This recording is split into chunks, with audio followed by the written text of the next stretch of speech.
थोड़ा भी फायदा उठाने की कोशिश करी तो वो पूरा का पूरा अपना कार्रवाई करेगा और he expecting other NATO countries to support him.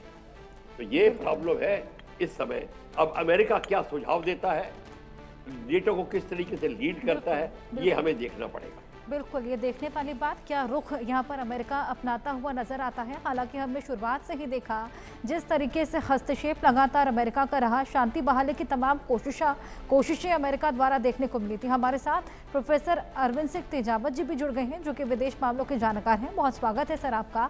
हम देख रहे हैं कि ये जो रूस और यूक्रेन का युद्ध है, ये लगातार एस्केलेट तो पहले भी हो रहा था, लेकिन अब जिस तरीके से नेटो के देशों पर भी ये अटैक्स शुरू हो गए हैं, कहीं ना कहीं यहाँ पर जो नाटो है उसके एकजुटता को लगातार रशिया परखता हुआ नजर आ रहा है। क्या लगता है आगे आपको क्या होगा अरविंद जी?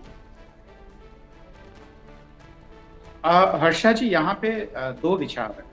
पहला तो ये कि रूस ये मना कर रहा है कि उसने ऐसा कुछ नहीं किया है, तो दरअसल यूक्रेन पे प्रेशर कम करने का भी एक तरीका हो सकता है, ताकि अगर इस युद्ध को उधर पोलैंड और रोमानिया तक अगर इसको फैला दिया जाए तो यूक्रेन पे थोड़ा सा प्रेशर कम होगा। पर क्या यूरोपियन यूनियन वाले जो बाकी देश हैं वो ये सैक्रिफाइस करेंगे और रूस को अपने मुहाने तक बुलाएंगे, या कि रूस की कमजोरी उन्होंने भांप ली है इसलिए ये कह रहे हैं? तो यह सारी चीजें हमें देखने की लायक है। दूसरा इसका जो कारण हो सकता है वो ये कि खतरा वास्तविक हो। अगर रूस ने ऐसा किया है तो वह दरअसल एक टेस्ट कर रहा है कि अगर मान लो नेटो कंट्रीज से अगर मान लो भविष्य में कोई लड़ाई होती है तो ये कंट्रीज कब तक जो यूक्रेन का या साथ देंगे, या ये कंट्री आपस में कितने यूनाइट है और किस तरीके से ये रिएक्ट करेंगे। तो ये तमाम चीजें हैं जो कि रूस अभी देखना चाहता है। जहां तक वर्ल्ड वॉर की बात है तो ये देखना होगा हर्षा जी कि दरअसल जो सेकंड वर्ल्ड वॉर भी वर्ल्ड वॉर नहीं था। कारण ये था कि यूरोपियंस को लगता है कि यूरोप ही पूरी दुनिया है। तो सेकंड वर्ल्ड वॉर में भी यूरोपियन कंट्रीज आपस में उलझे हुए थे। हाँ, उनके कॉलोनीज से भी कुछ सोल्जर्स वगैरह वो सब आए थे, तो लड़ाई वहां तक विस्तृत थी। पर इसका मतलब ये नहीं था कि पूरा वर्ल्ड लड़ रहा था। पर उसको फिर भी अगर वर्ल्ड वॉर माने तब भी थर्ड वर्ल्ड वॉर नाम की कोई चीज नहीं है, क्योंकि फर्स्ट वर्ल्ड वॉर और सेकंड वर्ल्ड वॉर में भी एक बेसिक फर्क है। जब फर्स्ट वर्ल्ड वॉर घोड़ों और तलवारों से लड़ा गया तो सेकंड वर्ल्ड वॉर उसमें फाइटर प्लेन्स थे, और थर्ड वर्ल्ड वॉर में तो हम जानते हैं कि टेक्नोलॉजी काफी बढ़ चुकी है। तो ऐसा आपस में कोई भी देश गुत्थम गुत्था नहीं होता है। और बख्शी साहब ने बिल्कुल ठीक कहा है, ये वर्ल्ड वॉर थर्ड नहीं होगा, third time the world is at a war. तो ये हो रहा है और पूरी दुनिया में अलग अलग इंटरेस्ट हैं जो काम कर रहे हैं। हम देख रहे हैं कि पूरा अरब वर्ल्ड है वो इसराइल से उलझा हुआ है और उस पर अमेरिका का शिकंजा है। रूस और चीन वहां पे अपनी भूमिका देखने की कोशिश कर रहे हैं, पर वो अभी तक तलाश नहीं पा रहे हैं, क्योंकि अभी भी चीन और अमेरिका की ताकत में काफी बड़ा फर्क है। और रूस ने यूक्रेन वॉर के बाद में अपनी ताकत को काफी कम किया है। तो ये आपस में स्वार्थ की लड़ाई है, और इन लड़ाइयों में हम देख रहे हैं कि कम से कम 70,000 के आसपास रशियंस और यूक्रेनियंस मारे गए हैं। और पोलैंड में रूस के प्रति काफी नफरत है, क्योंकि पोलैंड पहले सोशलिस्ट कंट्री रहा करता था, और उसके बाद में जो सोशलिज्म के कारण उनकी जो प्रोग्रेस रुकी और वहाँ के जो तानाशाहों ने जो वहाँ की जनता पे जुल्म ढाए थे, तो अभी जो रशियन स्टाइल ऑफ किसी भी पॉलिटिक्स को पूरा यूरोपियन यूनियन पसंद नहीं करता है, वो डेमोक्रेटिक वैल्यूज को ज्यादा पसंद करता है। अच्छा जी, बिल्कुल। प्रफुल्ल बख्शी जी, मैं आपके पास आऊंगी। जिस तरीके से तीन मोर्चों की लड़ाई यहाँ पर रूस ने छेड़ दी है, कुछ ऐसा ही हश्र हिटलर का भी हुआ था, जब तीन मोर्चों पर लड़ाई हिटलर ने छेड़ दी थी, जिसी के चलते उनकी हार हुई थी। क्या लगता है पुतिन का हश्र भी कुछ ऐसा ही देखने को मिलेगा आगे? बिल्कुल ठीक कह रही हैं आप। देखिए, ऐसा है, इसमें कोई परमानेंट फ्रेंड नहीं होता, कोई परमानेंट दोस्त नहीं होता। पहले जो सेकेंड वर्ल्ड वॉर स्टार्ट हुई थी वो रशिया और जर्मनी ने मिलकर करी थी, और फिर क्योंकि पोलैंड पे ही तो से बात हुई थी, पोलैंड को रशिया ने अपना, जर्मनी ने अपना हिस्सा मांगा, तो रशिया ने भी उसमें झपट्टा मारा कि मेरा भी हिस्सा यहाँ मिलना चाहिए। तो ये गेम जो है अपने पर्सनल गेम्स के लिए होती है।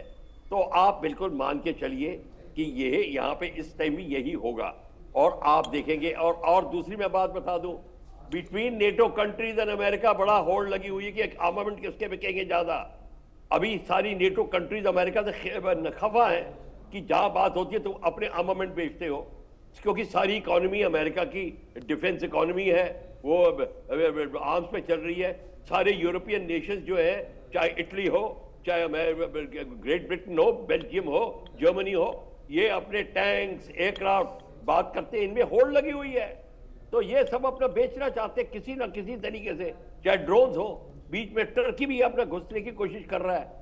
तो आप ये बात मान के चलिए कि इस समय economic gains to armament industry अगर आपने लेनी है तो आर्मामेंट इंडस्ट्री के लिए मार्केट बनाना है, उसके लिए आपको वॉर करानी है। आप किस तरीके से वॉर कराइए, घी टेढ़ी उंगली से निकालिए या सीधी उंगली से निकालिए, तो ये गेम है सारा का सारा।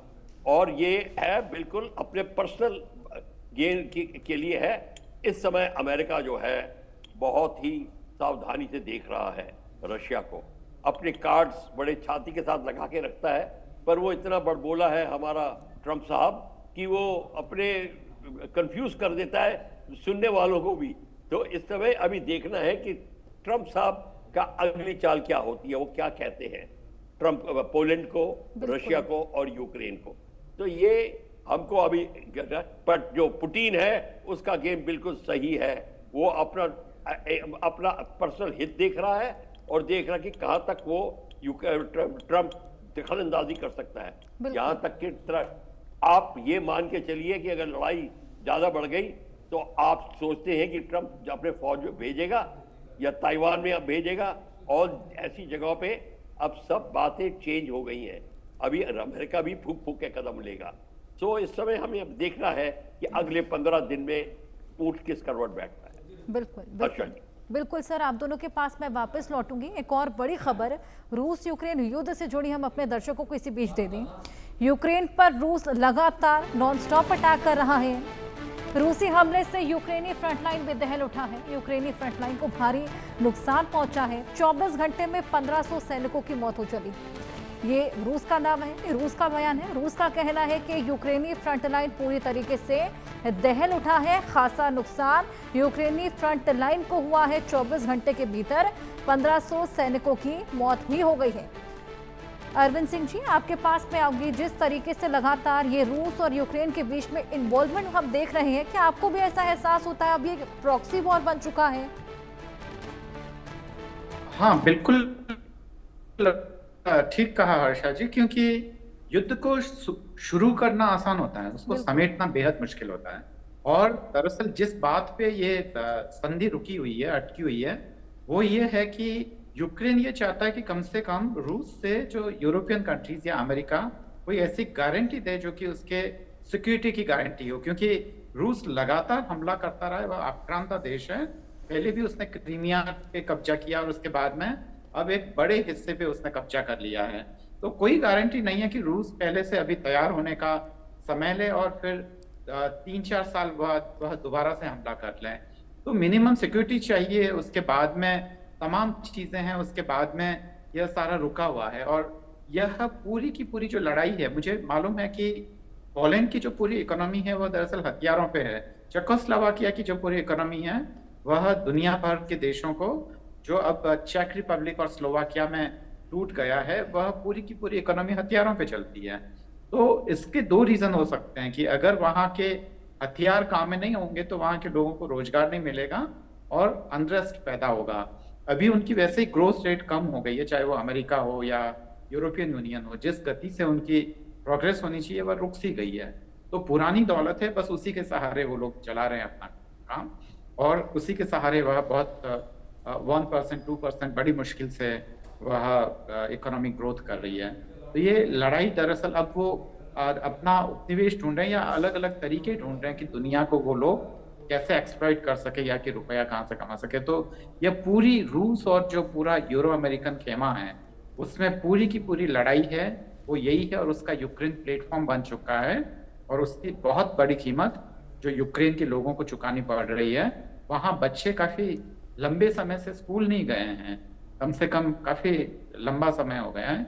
बच्चे वहीं घर में या बंकर में या वहीं पे जब भी सायरन बजता है तो मार्केट एकदम से बंद हो जाते हैं। तो हालात ठीक नहीं है, पर फिर भी वहाँ के लोगों में जज्बा है और वो लड़ रहे हैं रूस के खिलाफ। हर्षा जी। बिल्कुल अनडाउटेडली सर, सबसे ज्यादा खामियाजा आम जनता को भी ही झेलना पड़ता है। दोनों के पास वापस लौटूंगी। एक बड़ी खबर दर्शकों के लिए, यूक्रेन को जर्मनी की सैन्य मदद मिलने लगी है। यूक्रेन को जर्मनी सैन्य मदद करेगा। एंटी एयरक्राफ्ट सिस्टम अब जर्मनी देगा। जर्मन स्काई रेंजर से यूक्रेन की रक्षा की जाएगी। तो लगातार जिस तरीके से यूक्रेन को मदद मिल ही रही थी, अमेरिका द्वारा भी लगातार हथियार भेजे जा रहे थे। इसी बीच यूरोप भी बार बार हथियार भेज रहा था। अब जर्मनी की सैन्य मदद भी मिलने वाली है। प्रफुल्ल बख्शी जी, आपके पास में आऊंगी। क्या लगता है इस सैन्य मदद के बाद क्या कुछ नियर फ्यूचर में देखने को मिलेगा? इसी बीच हमने देखा कि कलेक्टिव